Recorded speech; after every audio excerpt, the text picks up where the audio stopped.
এই কেটে দেওয়ার পরে দেখেন কিচি কিন্তু আটকে গেছে। কিচি মানে আপনার এটাকে ইঁদুর ভাবেন। তো এটা যখন কেটে দিবে এরকমভাবে ন্যাচারালি এই যে ইঁদুর আটকায় যাবে এই যে ফাঁসের। আসসালামু আলাইকুম। আমরা যারা আমন ধান রোপণ করেছি, আমন ধান রোপণ করতে গিয়ে আমাদের অনেকের ধানের জমিতে ইঁদুরের উৎপাতটা একটু বেশি দেখা দেয়। তো এইটা নিয়ে আমরা কিন্তু বিপাকে পড়া যাই, খুবই বিপদে পড়া যায়। বিশেষ করে যাদের ধানের কাইস্থুর থেকে থুর অবস্থায় আছে, এই স্টেজে আপনার ইঁদুরের উৎপাতটা একটু বেশি হয়। মানে এই সময়টাতে আপনার ইঁদুর ধান গাছ কাটতে মজা পায়। এই সময়টাতে আপনার একটু মিষ্টি মিষ্টি ভাব থাকে, যার কারণে ইঁদুর কাটতেও মজা পায় এবং খাইতেও একটু সুস্বাদু অনুভব করে।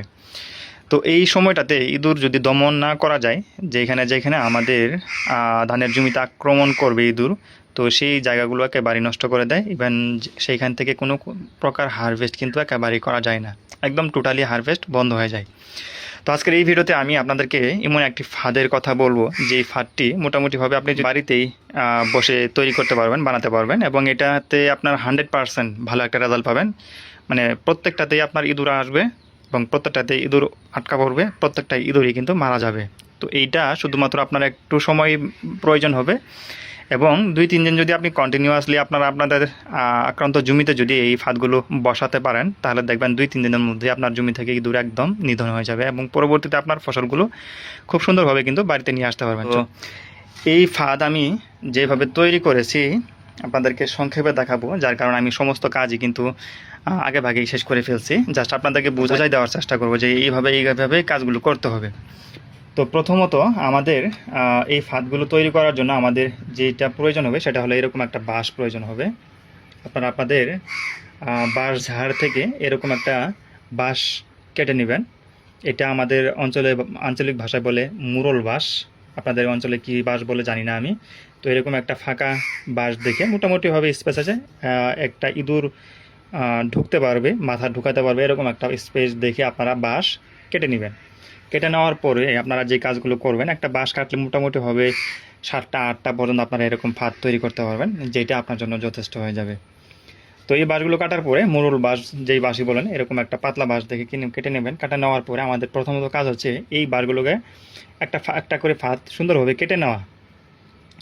তো কিভাবে কাটবেন দেখেন, প্রত্যেকটা বাঁশে কিন্তু গিট আছে, এবং আপনাদের প্রত্যেকটা ফাঁদের জন্য একটা করে গিট রাখতে হবে, এবং আরেকটা একদম এরকম ফাঁকা জায়গা রাখতে হবে, মানে গিট ছাড়া রাখতে হবে। একটা গিট রাখতে হবে এবং আরেকটা গিট ছাড়া রাখতে হবে, মানে গিট কাটিয়ে ফেলে দিতে হবে। তো যে দেখেন, গিট কাটার পরে আমাদের যে কাজটি হবে সেটা হলো এরকম একটা ছিদ্র করে নিতে হবে। এরকম একটা না, 2টা ছিদ্র করে নিতে হবে। যেমন এই যে এখানে আমরা একটা ছিদ্র করে নিয়েছি, এখানে আরেকটা ছিদ্র করে নিয়েছি। তো এই ছিদ্রটা আমরা করছি হলো আপনাদেরকে সহজে বোঝানোর জন্য বলি, এই করাত দিয়ে এইখানে একটু কেটে নিয়েছি হালকা, যখন এখানে একটু বের হয়েছে এই করাটা এইদিকে একটু কাটছি, এইদিকে একটু কাটছি। কাটার পরে মোটামুটিভাবে দায়ের এরকম একটা দায়ের টুট দিয়ে যদি আপনি এখানে একটা ইশারা দেন, দেখাবেন এইটা কিন্তু উঠে যাবে। তো এটা উঠে যাওয়ার পরে কিন্তু এখানে একটা ছিদ্র হয়ে যাবে। মূল কথা, আপনাদেরকে এখানে একটা ছিদ্র করতে হবে, এবং অপর পাশে সেম এটার সোজা করে এইখানে আরেকটা ছিদ্র করতে হবে। ছিদ্রটা আমরা করাত দিয়ে করে নিয়েছি, আপনারা করাত দিয়ে করতে পারেন, বা আপনারা আপনাদের সুবিধার মতো এটা করে নিতে পারেন। এর পরবর্তীতে আমাদের যেটা প্রয়োজন হবে সেটা হলো দেখেন, এই যে এরকম একটা বাতি প্রয়োজন হবে, মানে এরকম একটা সোজা বাতি এবং পাকাপোক্ত বাঁশের বাতি, এটা আমাদের বাতি বলে। তো এরকম একটা বাঁশের বাতি আমাদের প্রয়োজন হবে। তো এটা হতে হবে একটু পাকাপোক্ত, কারণ এটাতে কিন্তু বল প্রয়োগ করা হবে। আমরা এটাকে এভাবে বল ধরে রাখবো, যখন এটাকে ইঁদুর কেটে দিবে তখন কিন্তু এটা বল উপর দিক দিয়ে প্রয়োগ হবে। তো এটার মাধ্যমে কিন্তু আসলে মূল ইঁদুরগুলো ধরা পড়ে, মানে এটাতে আমাদের মূল ইঁদুর ধরার কাজ। তো এটা আমাদের একটু শক্তপোক্ত হবে, এবং যাতে এটা স্ট্রং থাকে এরকমভাবে বাগানোর পরে যাতে আবার খুব সুন্দরভাবে উপরে বল উপর দিক দিয়ে চলে আসে, এরকম একটা আমাদের বাঁশের বাতি তৈরি করে নিতে হবে।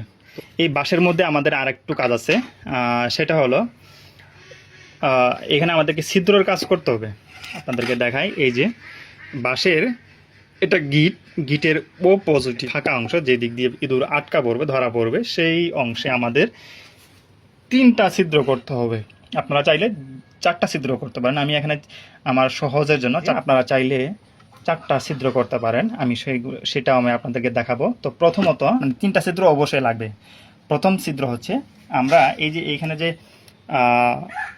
এই বাতিকে ঢোকানোর জন্য যে এইখানে যে ফাঁকা অংশ করেছি, মানে ছিদ্র করেছি, তো এটার ঠিক এই যে দেখেন, এই যে ঠিক মানে এটার সোজা করে এখানে একটা ছিদ্র করতে হবে এবং ছিদ্রটার দূরত্ব হবে 1.5 ইঞ্চি। ধরেন দেখেন, আপনারা দেখেন, এটা ছিদ্র হবে এই যে এখানে যে ছিদ্র আছে এই ছিদ্রের ঠিক উপরের সোজা অংশে এরকম 3টা আঙ্গুল বা 3 আঙ্গুলের আরেকটু কমের জায়গা আপনারা এখানে একটা ছিদ্র করে নেবেন মোটা করে, যাতে করে এই ছিদ্রের মধ্যে এরকম একটা সুতলি বা পাটের দড়ি এটা ভিতরে আপ ডাউন হয়, মানে খুব সহজে যখন ইঁদুর কেটে দিবে যাতে এটা খুব সহজে এটা উপর দিকে চলে আসে, এরকম একটা ছিদ্র আমাদেরকে করে নিতে হবে। তো এইখানে একটা ছিদ্র করার পর ঠিক এই পাশে সোজা করে, এটা সোজা করে ঠিক এই পাশে আমাদেরকে আরেকটা ছিদ্র করতে হবে। এখানে 2টা ছিদ্র দেখা যাচ্ছে, আপনাদের সুবিধা ছাড়া একটু বুঝাই। আমরা এখানে 2টা ছিদ্র করছি, ওটা একটা ভুলে ছিদ্র হয়েছিল, তো যার কারণে আমাদের 2টা ছিদ্র হয়েছে। তো যে দেখেন, আমরা এখানে এটা সোজা করে এখানে একটা ছিদ্র করেছি এবং ঠিক এই পাশে আমাদের এইখানে আরেকটা ছিদ্র করা হয়েছে। এই ছিদ্রের মধ্যে আমাদের কাজ হচ্ছে এই যে এরকম যে পাটের দড়ি আমরা নিয়েছি, এই পাটের দড়ি আমাদের ঢোকানোর কাজ করতে হবে। আপনাদের সুবিধা মতো এটাকে এই পাশ থেকে ওই পাশে বের করে নেবেন। তো এই যে দেখেন, আমরা এটাকে এই দিক দিয়ে বের করে নিলাম একটা গুণের মাধ্যমে। এই যে এখানে কিন্তু মোটা একটা গিট্টু দেওয়ার কারণে এটা কিন্তু আর এই পাশ দিয়ে বের হবে না। তো এটা এখন আমাদের কাজ হলো, এই যে সুতলিটা আমরা এখানে এরকমভাবে নিলাম, নেওয়ার পরে এখন আমাদের এই যে কাজ হচ্ছে এটাকে এই দিক দিয়ে ঢুকানো। এই যে এই দিক দিয়ে আমরা ঢুকানোর কাজ করলাম। ঢুকানোর পরে এই যে এখানে এই বাঁশের মধ্যে যে একটা বল আছে, শক্তি আছে, এটাকে আমরা এই যে রশি দিয়ে বেঁধে নিলাম এই শক্তিটুকু। এই যে এই সুতলিটুকু আমরা এই বলটাকে, এই সুতলি দিয়ে আমরা এই বলটাকে বেঁধে নিলাম। এখানে আমাদের কাজ মোটামুটিভাবে অর্ধেক হয়ে গেছে। তো এই যে দেখেন, এখানে একটা বল, মানে এটা কিন্তু সোজা একটা বাতি, তো এটাকে আমরা বাগানোর পরে এখানে একটা বিশাল একটা বল তৈরি হয়েছে এবং এই বলটা কিন্তু আপনার ধরে আছে। যখন এই সুতলিটা ইঁদুর কেটে দিবে, এই সুতলিটা যখন ইঁদুর কেটে দিবে তখন কিন্তু এইটা উপর দিক দিয়ে চলে যাবে। উপর দিক দিয়ে চলে যাওয়ার পরে এটা ইঁদুর এখন কিভাবে আটকাবে এখন, তো যে দেখেন, আমাদের এখন ইঁদুর আটকানোর জন্য যে কাজটুকু করতে হবে, এইরকম আমাদের একটা গুণা নিতে হবে, গুণা, একটা মোটা সাইজের গুণা। এটা কত মানে জানি না আমি, তবে একটা মোটা গুণা নেবেন, মোটামুটিভাবে মোটা, যাতে করে এই যে বলটা যে ধরে আছে, এই বলটা যখন আবার উপরের দিকে তো চলে যাবে, এই গুণা যাতে এই বলটাকে ধরে রাখতে পারে মোটামুটিভাবে, এরকম একটা শক্তপোক্ত একটা গুণা নেবেন। এবং প্রথমত আপনারা এইরকম একটা লোহা বা আপনার যে কোনো একটা কঞ্চি দিয়ে এরকমভাবে প্রথমে এক মাথা আপনারা বেঁধে নেবেন। বেঁধে নেওয়ার পরে যে দেখেন, এইখানে কিন্তু আমরা আরেকটা ছিদ্র করেছি। প্রথমত আমরা এটা সোজা করে একটা মোটা ছিদ্র করে নিয়েছি এবং ঠিক এই পাশে আমরা আরেকটা ছিদ্র করে নিয়ে সোজা করে, এবং এখানে আমরা 3 নম্বর আরেকটা ছিদ্র করেছি। এই ছিদ্রটা এটার সোজা করে হতে পারে বা এটা একটু আমরা সাইডে দেওয়ার কারণ হচ্ছে সোজা করে যখন আরেকটা ছিদ্র করতে যাব তখন কিন্তু বাঁশটা ফেটে যাওয়ার একটা চান্স থাকে। তো যার কারণে আমি একটু সাইডে দিয়েছি যাতে করে ওটা ফেটে যাওয়ার চান্সটা না থাকে। তো এখন আমাদের যে কাজটি হবে, এই যে এই গুণো এক মাথা বেঁধে নিয়েছে লোহার সাথে, এটা আপনারা যে কোনো একটা কঞ্চি বা যে কোনো কিছুর মাধ্যমে এটা বেঁধে নিতে পারেন এরকমভাবে এক মাথা, এবং আরেক মাথা এরকমভাবে ফ্রি করে নেবেন। ফ্রি করার পরে দেখেন, আমরা এই যে এখানে একটা যে ছিদ্র করেছি, এই ছিদ্রটা হবে এরকম একটা 1 আঙ্গুল, মানে এই যে এই ছিদ্রটা হবে আমাদের এইরকম একটা আঙ্গুল দূরত্বে, বেশি একটা দূরত্ব না। তো এই ছিদ্র দিয়ে আমরা এই যে দেখেন এই গুণটা আমরা ঢুকাই দিলাম। এই ঢুকাই দেওয়ার পরে আমাদের স্বাভাবিকভাবে এই লোহা কিন্তু আমাদের এই গুণাটাকে কিন্তু আটকাই দিবে। এই গুণাকে এইখানে কিন্তু আটকাই দিবে। আটকাই দেওয়ার পরে আমরা যে কাজটি করব, এই যে গুণা যে আমরা এখানে ঢুকাইলাম, এটা কিন্তু আমরা এরকমভাবে রাউন্ড করে আমরা এই বাঁশের সাইডে সুন্দর করে মানে গোল আকার করে রেখে দিব, যেন ইঁদুর খুব গলায় একটা ফাঁস তৈরি হয়। দেখেন, এমনভাবে আমরা গোল করে রাখবো এই গুণটাকে, যেন ইঁদুরের গলা একটা মানে ফাঁসি তৈরি হয়। তো এরকম গোল করার পরে আমাদেরকে এই যে গুণার যে আরেক মাথা ফ্রি মাথায় সেটা আমরা উপরে উঠাই নেব ওই একই ছিদ্র দিয়ে আমরা এই এক মাথা উপরে উঠাই নেব। উপরে উঠাই নেওয়ার পরে দেখেন আমরা আর একটু সুন্দর করে এটাকে গোল করে রেখে দিচ্ছি। তো এইখানে আমরা এই যে এক মাথা লোহার মাধ্যমে আটকায় নিয়েছি এবং আরেক মাথা এদিক দিয়ে ঢুকাই দিয়েছি। ঢুকাই দেওয়ার পরে এরকম গোল করে নিয়ে আবার সেই মাথাটা আমার উপর দিক দিয়ে উঠাই নিলাম। এখন আমাদের যে কাজটি হবে, এই গুণা সুন্দর করে এই রাউন্ডটুকু সুন্দর করে বাঁশের সাথে মিলিয়ে রেখে বাকি যে গুণাটুকু আছে ঠিক এরকমভাবে ধরে আমরা এইখানে বেঁধে নিব। এরকমভাবে এখানে আমরা বেঁধে দিলাম এই রশির সাথে।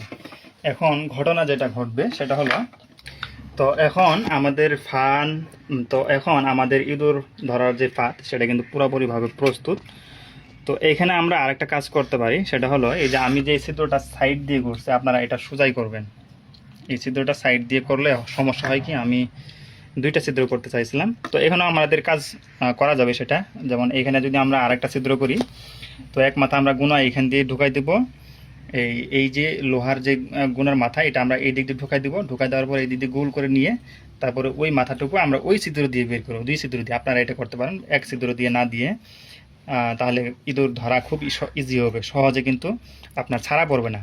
দুই ছিদ্রই করে নেবেন, এরকমভাবে দিলে হবে। তবে ছিদ্রটা এই সাইডে না দিয়ে আপনারা এই যে সোজা করে দিবেন, এই সাইডে দেওয়ার প্রয়োজন নাই। এই সাইডে দিলে অনেক সময় একটু সমস্যা হবে। তো এখন আপনাদেরকে দেখাবো এটা কিভাবে কাজ করে এবং জমিতে আপনারা কিভাবে এটাকে ব্যবহার করবেন। তো প্রথমত এটা ব্যবহার করার জন্য আমাদের কিছু ইঁদুরের ভালো খাবার নিয়ে যেতে হবে, যেমন ধান পছন্দ এবং চাল পছন্দ, এগুলাই মোটামুটিভাবে দিলে কাজ হয়। তো আমি গতকাল এবং গত পরশু যে কাজটি করেছি, অল্প কিছু ধান এবং অল্প কিছু চাল, সঙ্গে আমাদের যে ধানের চিরা, সেই চিরার অবশিষ্ট অংশ, নষ্ট অংশ, সেগুলো আমি মিক্স করেছি। মিক্স করার পরে জমিতে নিয়ে গেছি এবং নিয়ে যাওয়ার পরে আমি এরকমভাবে খাবারগুলো ভিতরে দিয়েছি। তারপরে একটা আঙ্গুল দিয়ে সুন্দর করে এরকমভাবে ঢুকাই দিয়ে ঠিক এই যে সুতলি দেখতে পাচ্ছেন, এই সুতলির ঠিক ভিতরে, মানে সুতলির এই পাশে বেশি অংশ খাবার রাখবেন এবং কিছু খাবার মুখে দিয়ে তারপরে এই যেরকমভাবে সামনে অল্প ফেলে দিয়ে আসবেন। এবং এই ফাটটা আপনারা এইভাবে ধানের গাছের সাথে একটা হেলান দিয়ে এরকমভাবে রেখে নিয়ে আসবেন।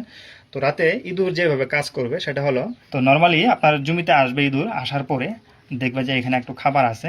তো এই খাবারগুলো সে খাবে। এই খাবারগুলো খেতে যখন এই খাবারগুলো শেষ হয়ে যাবে, ইঁদুর তখন দেখবে যে ভিতরেও কিছু খাবার আছে, একটা গর্ত বা বাঁশ, ওটা তো এত কিছু বুঝবে না। ইঁদুর দেখবে তার খাবার কোথায় আছে সেটাই কিন্তু দেখবে। তো দেখবে এখানে ভিতরেও খাবার আছে, নর্মালি সে এগুলো খেতে সে ভিতরে যাবে। যাওয়ার পরে আরও খাবার দেখবে যে এই যে এই রশির এই অংশে, ভিতরের অংশে আরও খাবার দেখা যাচ্ছে, বেশি খাবার।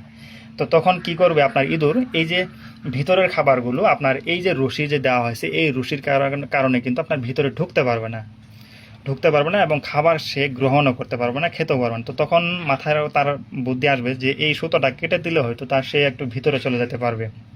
তো তখন ইঁদুর আপনার এই সুতোটাকে ঠাস করে কেটে দিবে। তখন আপনার এই যে আমরা এখানে বল যে ধরে রাখছি, এই বলটুকু যে আমরা এই সুতোটা আটকাই দিয়েছি, তখন কিন্তু ঠাস করে এটা উপরে চলে যাবে। এবং ন্যাচারালি আমরা যে এখানে একটা গুণা রেখেছি, মানে ফাঁসির মঞ্চের মতো করে, এই গুণা কিন্তু এক পাশে কিন্তু এখানে এই যে এটা দিয়ে কিন্তু আটকানো, এই যে এখানে লোহা দিয়ে কিন্তু আটকানো একটা মাথা, এবং অপর মাথা কিন্তু আমরা এখানে ঘুরাই নিয়ে এই যে এইখানে কিন্তু রেখে দিচ্ছি। তো সুতলি যখন এটা কেটে দিবে তখন কিন্তু প্রেশার পড়বে এটার প্রেশার পড়বে কিন্তু আপনার এই যে জিয়েতারের মধ্যে।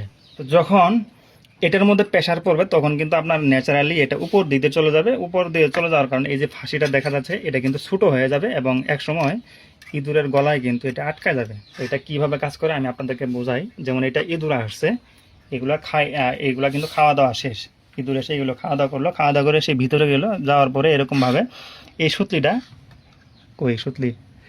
এই যে সুতলিটা এটা কেটে দিবা। আসলে হাতটা সরাস কী বলে, এই কেটে দেওয়ার পরে দেখেন কিচি কিন্তু আটকে গেছে। কিচি মানে আপনার এটাকে ইঁদুর ভাবেন। তো এটা যখন কেটে দিবে এরকমভাবে ন্যাচারালি এই যে ইঁদুর আটকায় যাবে এই যে ফাঁসের মধ্যে। তো তখন কিন্তু আর ইঁদুর বের হতে পারবে না, 1 মিনিটের মধ্যে কিন্তু এই ইঁদুরটা মারা যাবে ফাঁসটা নিয়ে। তো এরকমভাবেই কিন্তু আপনাদের জমি থেকে কিন্তু ইঁদুর খুব সহজে দমন করতে পারবেন এবং খুব সহজে কিন্তু আপনার ফসলকে কিন্তু রক্ষা করতে পারবেন। তো এই ফাঁদগুলো কিন্তু আপনি খুব সহজেই এবং একদম বিনা পয়সায় বলতে পারেন আপনারা আপনাদের বাড়িতে কিন্তু খুব সুন্দরভাবে কিন্তু তৈরি করতে পারেন এবং আপনাদের যে ফসলগুলো সেগুলো কিন্তু রক্ষা করতে পারেন। তো যাই হোক, এখনও যারা কথাগুলো বুঝতে পারেন নাই অবশ্যই কমেন্ট করতে পারেন, আমি আপনাদেরকে পরবর্তীতে আরও বিস্তারিত বলে দেওয়ার চেষ্টা করব। আর যারা বিষয়টি বুঝতে পারছেন অবশ্যই আপনারাও কমেন্ট করে জানাতে পারেন যে বিষয়টা আমরা উপলব্ধি করতে পেরেছি এবং আমাদের মোটামুটিভাবে উপকারে আসে। আর যদি উপকারে আসে অবশ্যই ভিডিওটি শেয়ার করে দিবেন বন্ধুদের মাঝে, এবং পরবর্তী যেই টিপস এবং ট্রিক্সগুলো আছে সেইগুলো পাওয়ার জন্য অবশ্যই চ্যানেলটি সাবস্ক্রাইব করে রাখতে পারেন। যারা ফেসবুক থেকে ভিডিওগুলো দেখেন অবশ্যই পেজটি ফলো দিয়ে রাখার চেষ্টা করবেন। তো যাই হোক, দেখা হচ্ছে নেক্সট ভিডিওতে। পরবর্তী ভিডিওগুলো দেখার আমন্ত্রণ রেখে আজকে বিদায় নিচ্ছি। বিদায় পালা, আল্লাহ হাফেজ, আসসালামু আলাইকুম। ভালো থাকবেন সবাই, সুস্থ থাকবেন।